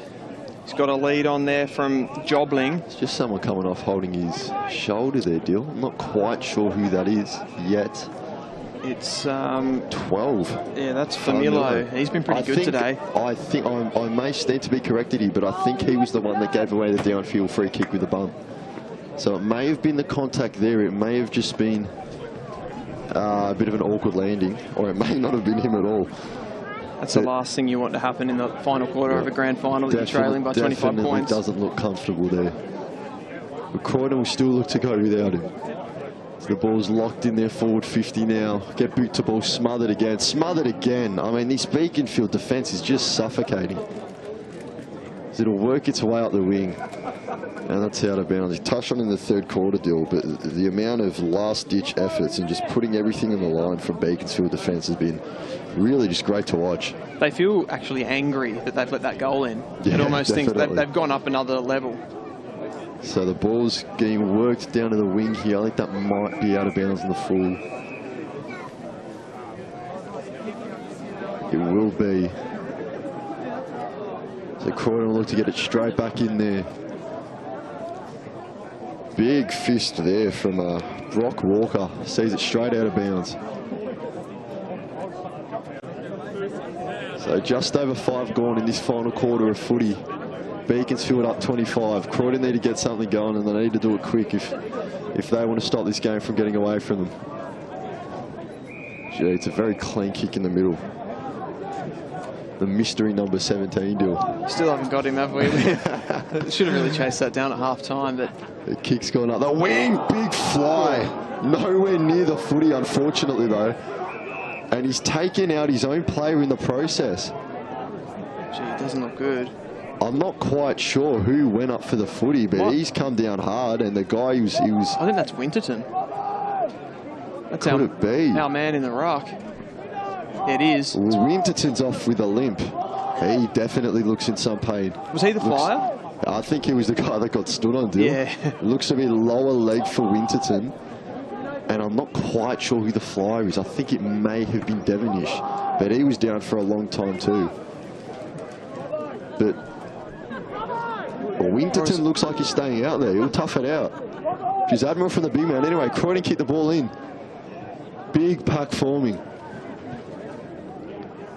It's going to be locked in there. High fly's coming off his jogging, so he doesn't look awful, which is very good to see from our perspective. 16, it was Lockie Devonish there.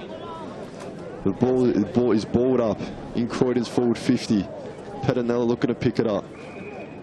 Ground ball again.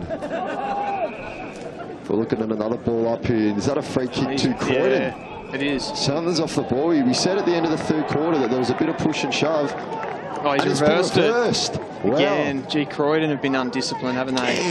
Again, it was one of the things we touched on definitely in that second half, that Croydon was shooting themselves in the foot a bit when they got inside 50, and that's another case of the ball free kick and it's reversed for a continuation. Number 17's got the ball again. He's starting to really come into this one as he kicks the ball out of bounds on the full. Well, great pressure of pride there from the Croydon player. This will be Jalen Ross. He's got the long sleeves on, and he's looking to get it inside 50. He will do so. Beaconsfield plays around the ball. There's Winterton, stands tall. Great game from the young man so far today. It's been fantastic. Then he'll take his time now. Beaconsfield, they're not quite in save the game mode yet, but there's certainly no rush to move the footy, as he will take his sweet time. Now he'll get it on. Really accurate kick there to Cody Seeing. Just clean use of the footy. Seeing will hit a target as well. That's Colby Perner, who will look inside. That's not so clean. Kicked it to a contest. But what do you know, Brock Walker comes away with the footy. And he'll look wide to the far wing. Gee, not really eyes for the footy there. No. And it will be a free kick going Sammy Gassara's way. Eyes off the ball from the Croydon player. Who gave that away, Dill? Was it Podesta? Whoever it is, he looks to maybe be limping on his left foot a bit. Doesn't look too comfortable at the moment. You know, we touched on before the game, there might be a few players carrying some knocks and niggles, but you've got to stick through it, given it's grand final day, and we're seeing that even now. Big mark from Trev. He tried to play on straight away. It may not have been the best decision, but he's got a free kick. So we'll look to unleash from defensive 50. So here's Treeby. Won that free kick. Flicked the handball back to go forward. It's going to be intercepted by Mowat for Beaconsfield. He's another defender that's been super for them. They go inside 50. Devonish is there. He just spores from behind, and Croydon look like they're going to mop up. Handball out in front. And they'll exit defence eventually through Ross, but he can't take the mark. He's put Croydon under a bit of pressure here. Handball back into traffic. Beaconsfield are going to get out of here through Walker. He flicks a handball back. There's a clearing kick, contest forming. Walker again. It's a handball out. And eventually Cameron cleans up. But his ball's cut off in the centre of the ground. So here goes McHenry for Croydon. Walker's had a good quarter so far, Dill. He has. They've got to move the footy fast here, though, to Croydon. They've got a few runners. Over there is Southkis. And the ball's turned over. So Hayden Brown does the work there for Beaconsfield at half-back. And he just flicks the ball out to Jassara. They can just take a bit of time off the clock and just start to enjoy things here. Curtis Stevens, the far wing. It's been a fantastic season for Beaconsfield. Just the 3 losses. Clearly been the best team in this Division 1 under-19s competition. Clear favourites coming in too, Dill. Clear favourites, and they knocked off Montrose in the final to get into this game. They only had to play the one final. They were awaiting who they were going to play. They probably expected it was going to be Montrose at one point, but Croydon got that upset win. They came from 4th. Yeah, well, Montrose had the 15-3 record, which is identical to Beaconsfield as well. So they did. Big win in semi-final 2. They're just 5 points. They would have been a little bit surprised that Croydon make it, but they definitely deserve to be here, Croydon. You've got to give them their flowers too, Dill. I mean, elimination final, they beat South Belgrave by 14. They go into semi-final 1 against North Ringwood. A strong North Ringwood side of it throughout the season have beaten both of these teams we've got here today. And, you know, they pick up a 21-point win there and then go into the prelim against Montrose, and 10 points too good for them. Probably the underdogs going into almost all of those finals as well. So it's so hard to keep backing up in big finals that you're not expected to win. And this Beaconsfield side today just been too good as they go forward again, Beaconsfield, putting that Croydon defence under a massive amount of pressure. Winterton's in there. Umpire's going to ball it up inside 50 for Beaconsfield. Croydon win the tap.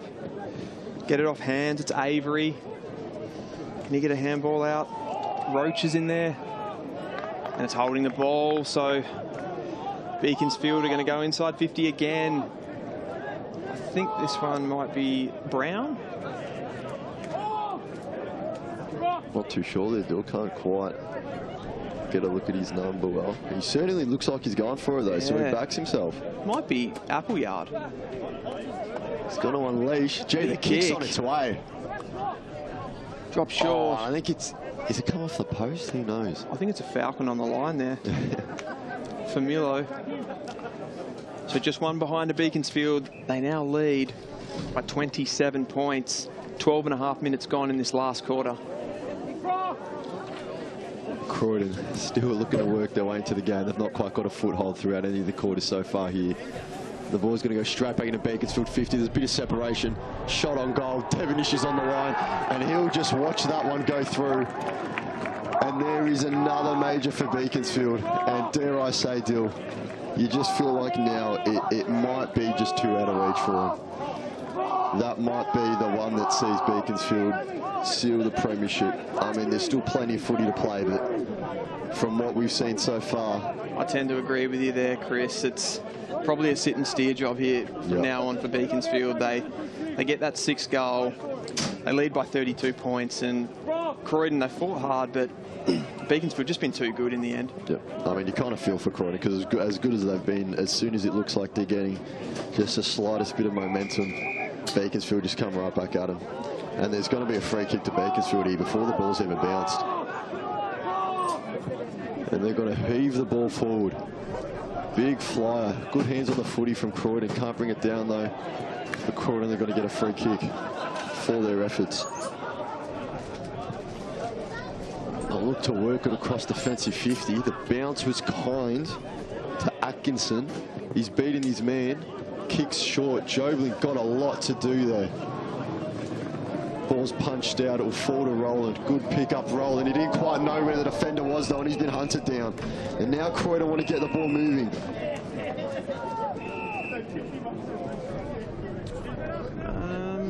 Play's been stopped there for a sub. I'm not sure. Might have been a blood rule because there's a player coming off. Yeah. Not quite sure what that's for, but it's going to be a Croydon kick at centre-half back. It's a good chase-down tackle. They haven't stopped trying all day, Croydon. Well, the game will go on. So it's Joblin with the ball, just at his defensive 50 arc. He's been one of the better players for Croydon today, Dill. As they work the ball out of the middle, they look wide. And it just feels, Dill, you know, throughout the whole game, I just feel like whenever Croydon are looking for a target, there's always a yellow and blue shirt near him. You know, I'm really struggling to remember a period where Croydon have been able to just get the ball on the deck. Certainly haven't had that. And just get uncontested possessions. I mean, Beaconsfield have made them work for every inch here. Absolutely. They've always just had that spare behind the ball, been able to intercept everything. It's Mowat now. He's sitting in the hole.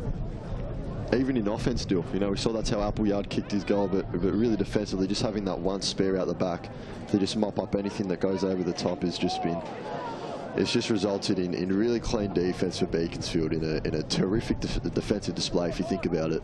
Absolutely. As Beaconsfield go forward once again here. It's going to be a downhill free kick again. There's been a few of them. It's Toplovich who got the kick there. As you said, just another one. Walker goes inside 50 and players everywhere for Beaconsfield. Handball over the top. It was in the direction of Devonish, but it was cut off by the Croydon player. He did really well to come across and help out, but I'll tell you what, it's going to be coming back inside 50 because he's turned it over with that kick.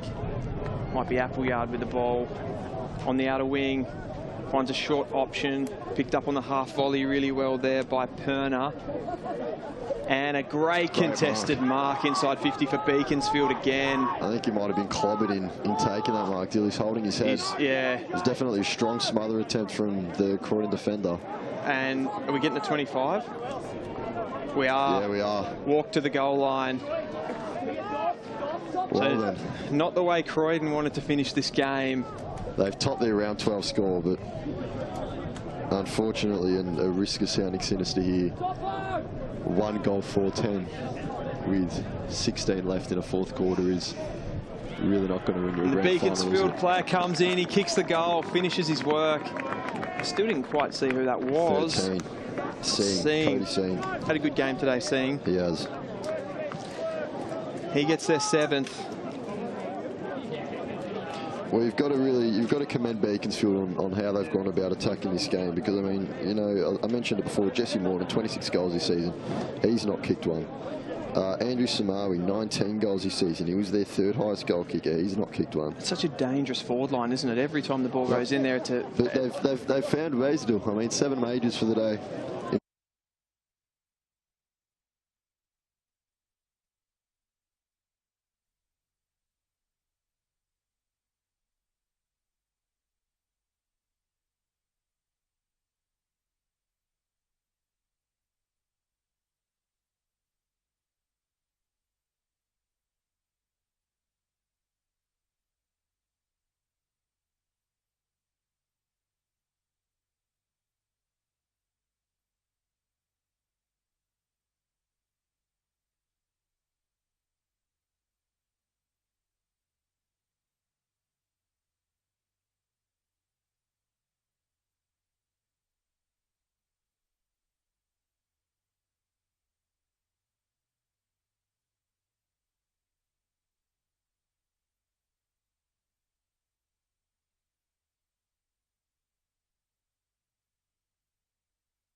Boys are getting around him. And that's Beaconsfield with another goal. Another goal. That'll be their 8th of the day, dude. Pure jubilation there. The players, they know they've won the game now. Yep. Everyone got in for that celebration, and You've got to get around each other now, definitely. Absolutely. You don't. I mean, there's 19 minutes left. You don't switch off here. You don't turn off.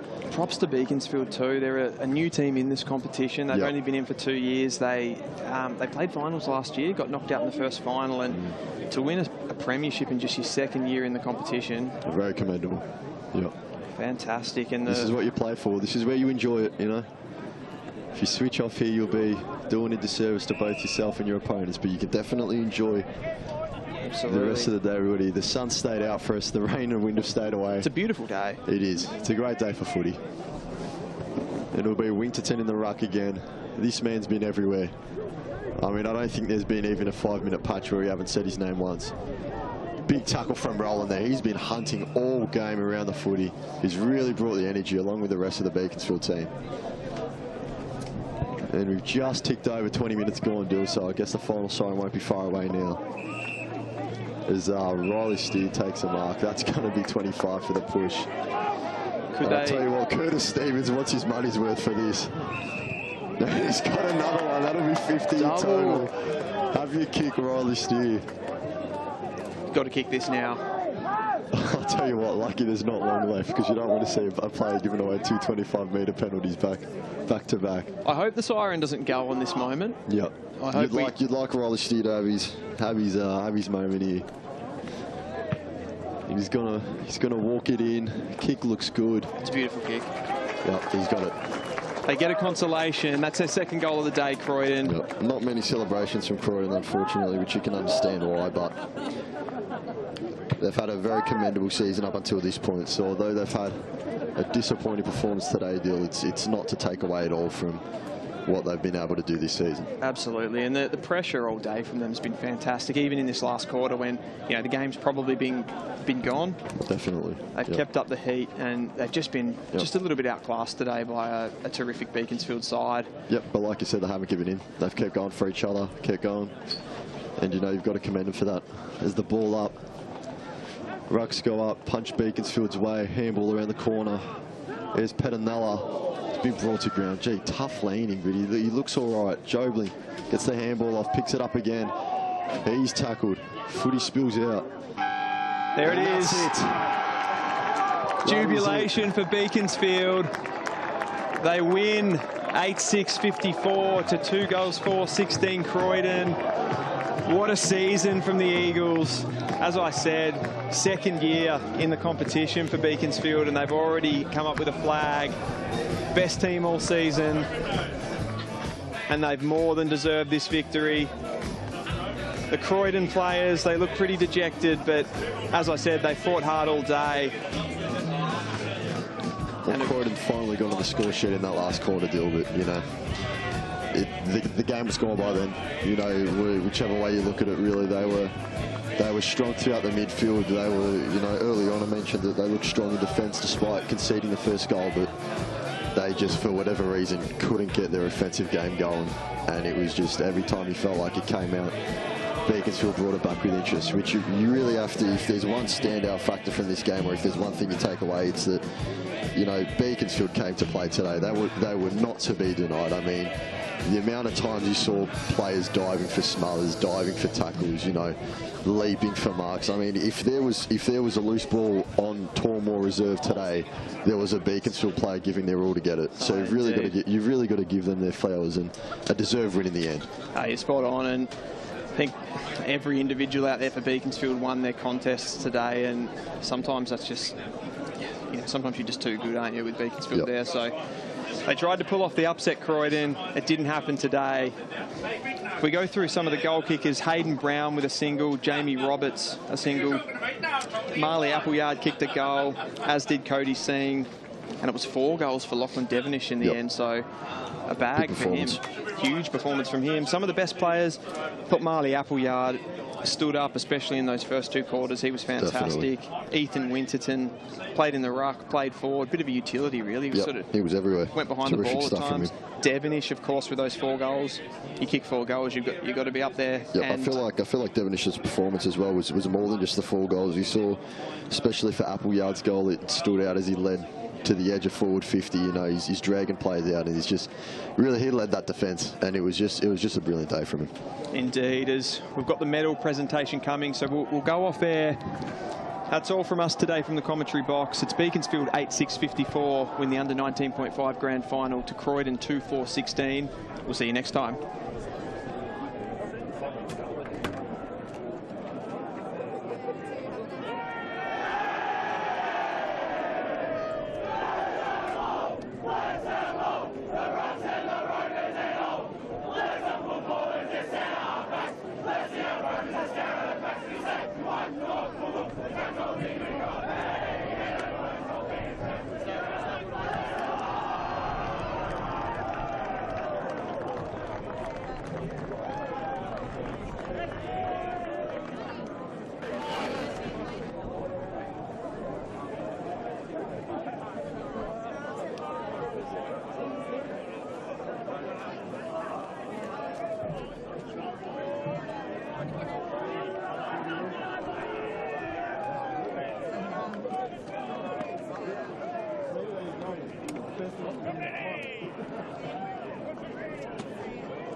Ladies and gentlemen, welcome to the Eastland Division 1 under 19.5 grand final presentations.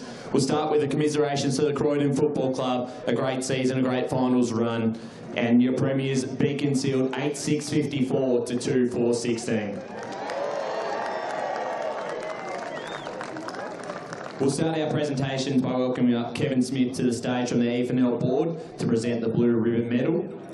The 2023 Blue Ribbon medalist for the Division 1 Under 19.5 Grand Final is, from the Beaconsfield Football Club, number 11, Ethan Winterton.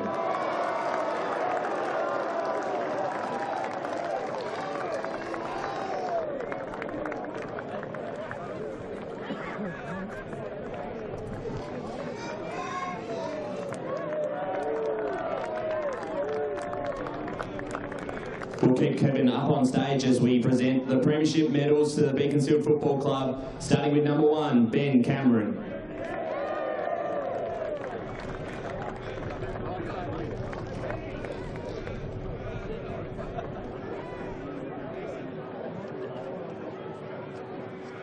Number 2, Hayden Brown.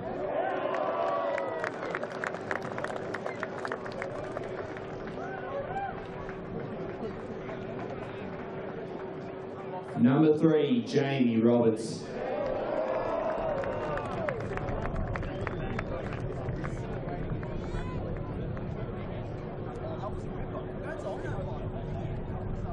Number 4, Jesse Morton.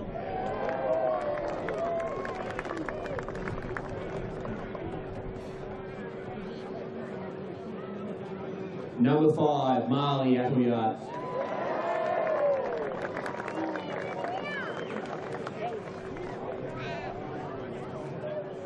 Number 6, Finn Devine.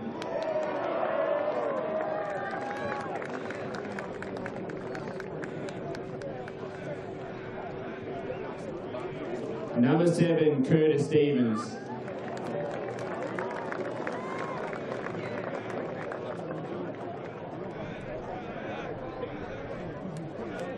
Number 8, Josh Shawgill.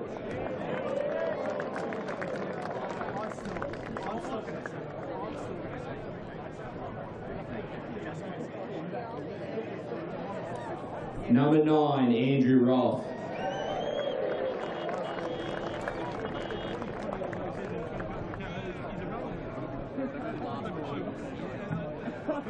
Number 10, Sam Gassara.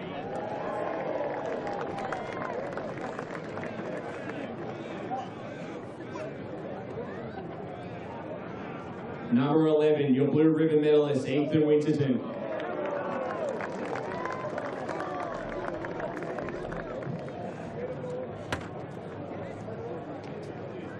Number 12, Brock Walker.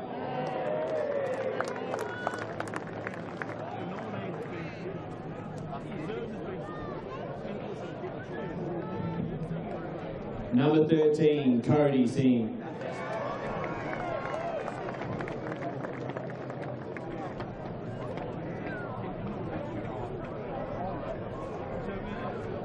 Number 14, Luke Topolovic.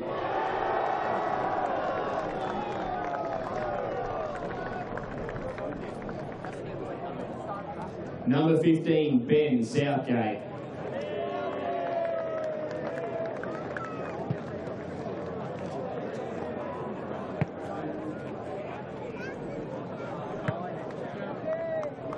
Number 16, Lachlan Devonish.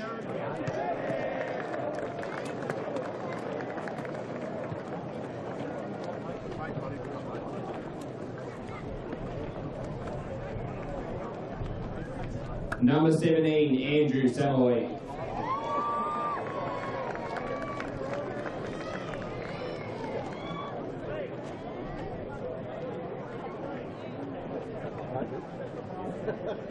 Number 18, Morgan Stevens.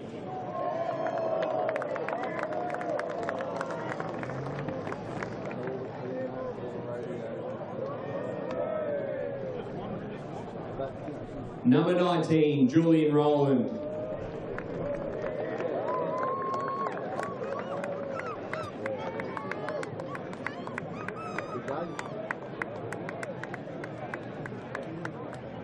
Number 22, Lachlan Burford.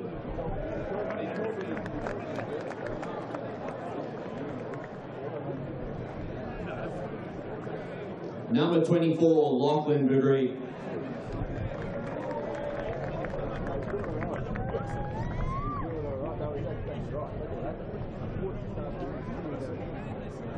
Number 25, Nick Adams.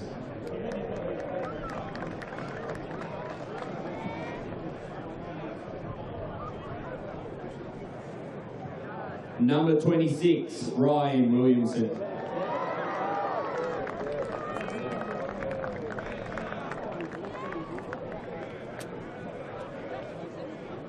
Number 28, Brody Patterson.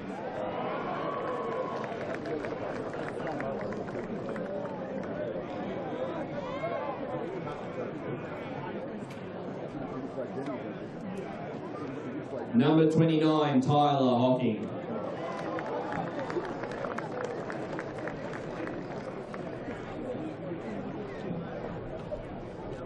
Number 30, Colby Pinar.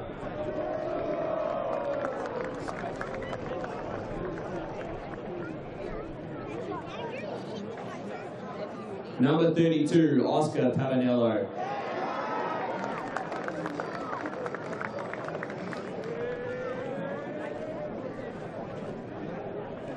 Number 33, Trishane De Silva.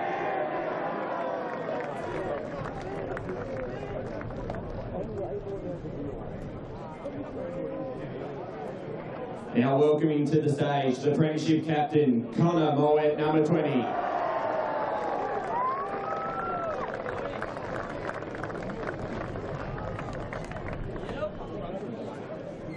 And joining him on the stage, the Premiership coach, Peter Rowe.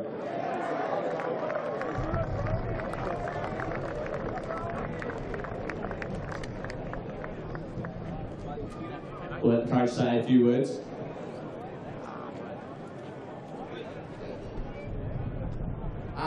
Obviously, great game today. Didn't show it on the scoreboard, but they bring it all day, made us stress. But good luck for next year's boys. Did well. And to our boys, coaches, parents, everyone, thanks for coming out today. And yeah, we fucking did it. Job finished.